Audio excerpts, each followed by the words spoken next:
Tumepata nafasi ya kukutana na kiongozi wa nchi ambaye ni waziri mkuu wa Japani. Mheshimiwa Waziri Mkuu wa Japani ametuhakikishia kuendelea kuimarisha mahusiano yetu kati ya Japani na Tanzania. Nini maana ya mahusiano haya?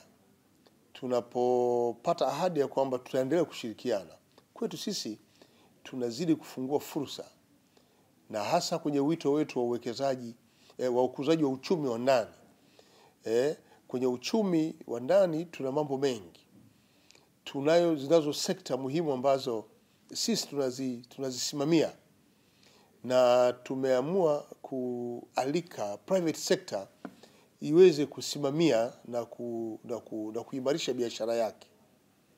Na leo tupokuwa nchini Japani tumekuwa na forum ya wafanyabiashara.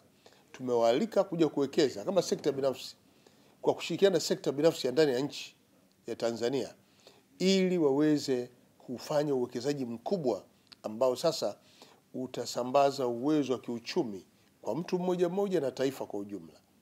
Tunapoangalia leo tuna miradi, lakini tuna makampuni ya uwekezaji zaidi ya 24 kutoka Japani kwenda nchini Tanzania. Na tuna miradi tofauti ambayo inatekelezwa na JICA. Haya yote ni fursa ambazo sisi Tanzania tunazipata kupitia mahusiano haya.